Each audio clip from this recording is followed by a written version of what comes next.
They cornered her in the armory, three men laughing too loudly, too sure of themselves, until one word stopped them cold: SEAL.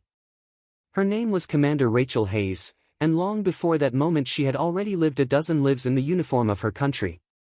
To most who met her outside the service, she was simply a reserved woman in her early 40s, her dark hair clipped short, her stride purposeful. But behind the calm exterior lay years of discipline, danger, and a quiet strength that never needed to announce itself. She had once been part of the Navy's most elite brotherhood, though she never called it that. To her, it was simply service, a duty she bore without fanfare. The Armory incident was only a flash, a snapshot of the tension she had known for years. For Rachel, the Navy was never about glory. It was about nights spent staring at endless waves, the weight of her rifle against her shoulder, and the sound of her heartbeat steadying when chaos broke loose. She remembered the smell of oil on her hands, the hum of helicopters cutting the sky, and the taste of salt water when missions ran longer than they should have. Yet military life had its paradox.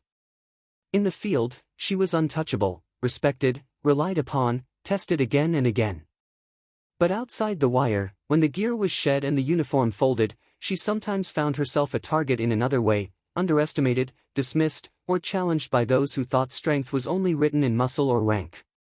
That day in the Armory had carried echoes of all the times she had been doubted, and the steel she had carried within her since her first day of training.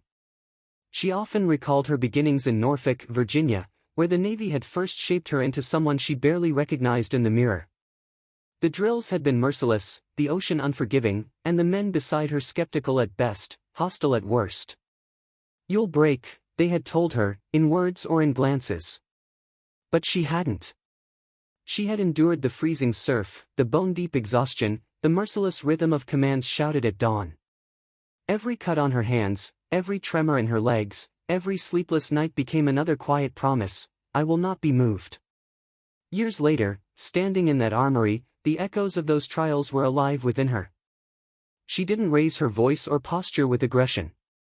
She didn't need to. Her composure was its own kind of weapon, the calm, measured authority of someone who had been to the edge and returned. Those who confronted her might have thought they were pressing against an ordinary woman. But what they saw instead, in the steady way she met their gaze, was the unmistakable bearing of a warrior who had nothing left to prove. Her beginnings were not only written in the grueling tests of her SEAL training, but also in the quiet moments afterward, writing letters home by dim light, watching teammates fall and carrying their memory forward, learning how to breathe through fear until fear itself grew smaller. Each moment was a stone laid into the foundation of a life defined by resilience.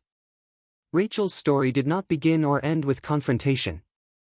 It began with the ocean, with the call of service, with the unshakable belief that strength was not about being louder or tougher but about standing unmoved when others expected you to falter.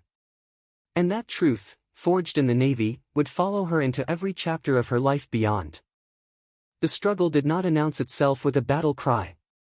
It crept in quietly, through silence, through shadows, through the long nights when Commander Rachel Hayes lay awake listening to the hollow ache of her own thoughts. For years, the Navy had given her a clear mission, a defined rhythm: wake, train, deploy, endure. The grueling order of it had been brutal, but it had also been steady. After leaving the SEALs, she found that the hardest war was not fought on foreign soil but within her own mind. The sudden quiet of civilian life felt deafening.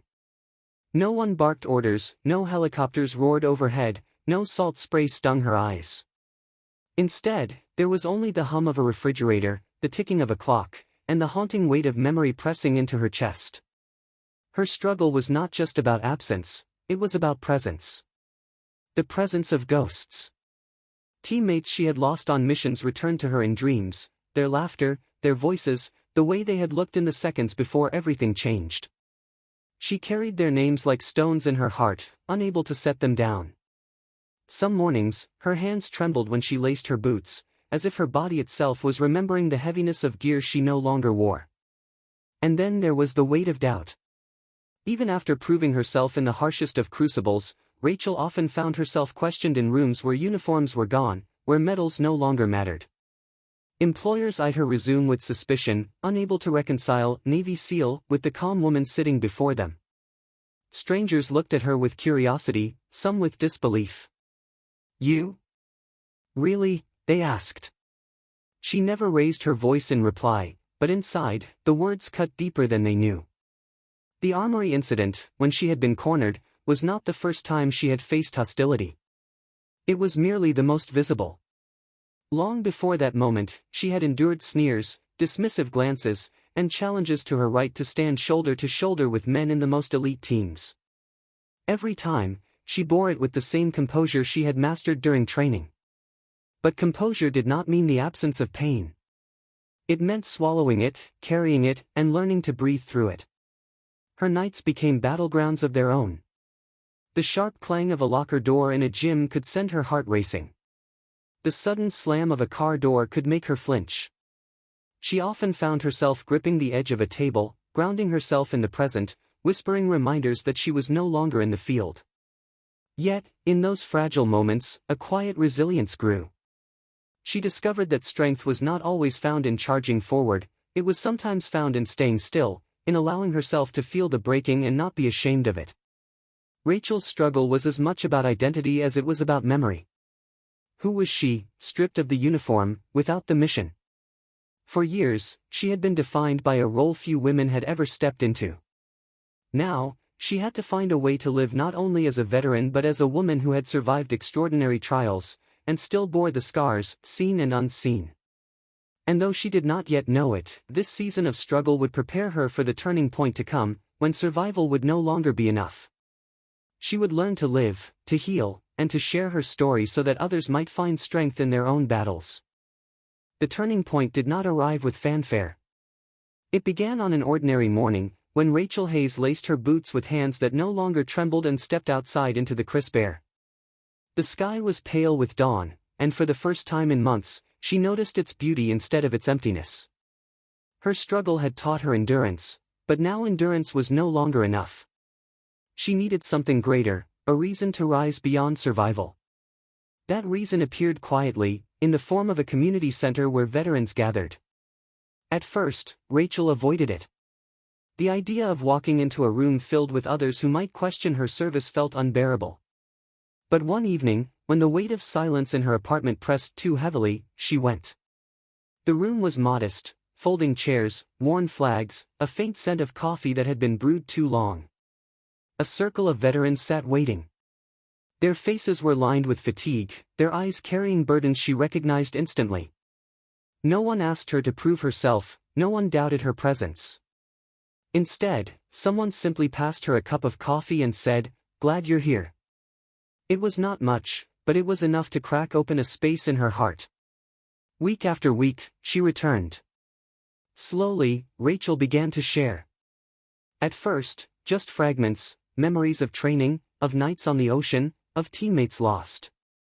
Her voice shook, her chest tightened, but she spoke anyway.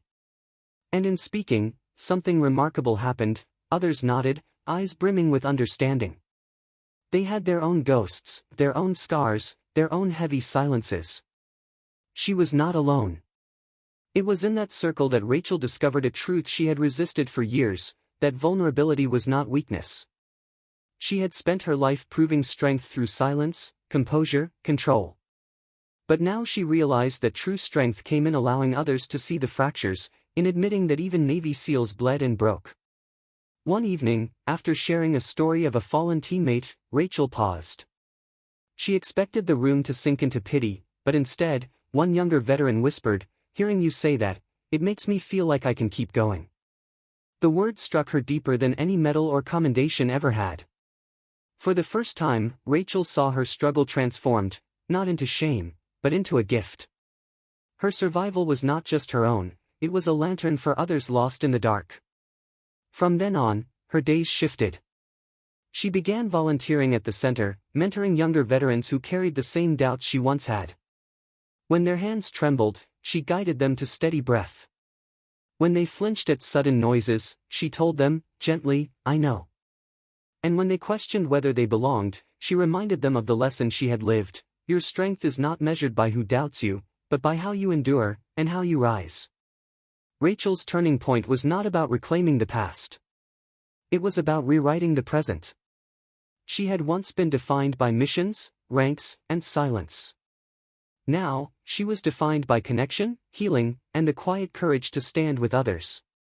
The battlefield no longer determined her worth. Her worth was written in the lives she touched, the hands she held steady, the voices she encouraged when they faltered. And in that discovery, Rachel Hayes found not only resilience, but renewal.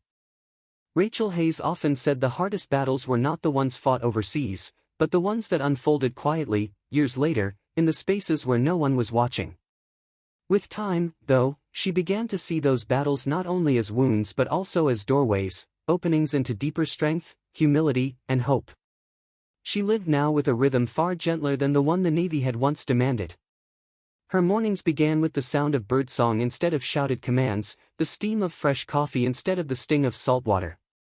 The simplicity was something she had once resisted, but now she cherished it. For in that simplicity, she found space to breathe, to remember, and to honor. Her reflections often circled back to the people she had lost. She carried them with her, not as shadows to weigh her down, but as guiding lights. When she spoke to young veterans, she spoke their names, telling stories that kept their laughter alive. They deserve to be remembered, she would say, her voice steady. In honoring them, she found that her grief transformed into something softer, something closer to gratitude. Rachel had also learned the quiet art of forgiveness, of herself, of the past, and even of those who once doubted her. Forgiveness did not mean forgetting, it meant choosing not to let bitterness harden her.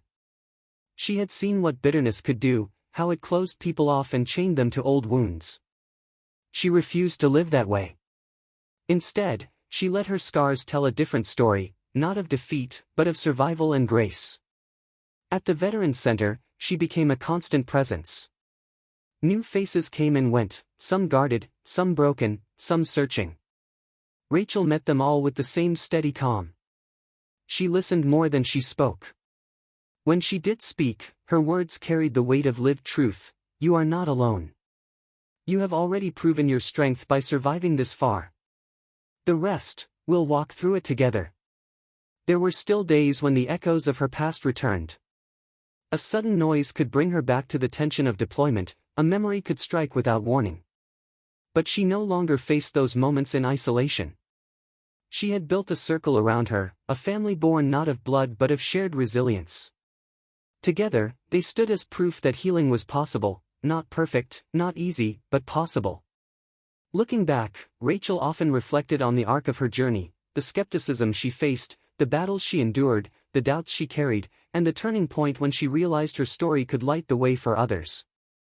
She smiled more now, though behind that smile there was always a quiet gravity, a reminder of the path she had walked. Her hope was simple yet profound, that others, especially women veterans, would know they were seen, honored, and believed. That no one would have to carry their burdens in silence.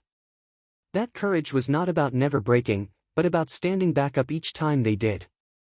And so, Rachel Hayes lived forward, not as a soldier defined by the past, but as a woman who had faced it, carried it, and emerged with a strength both fierce and gentle.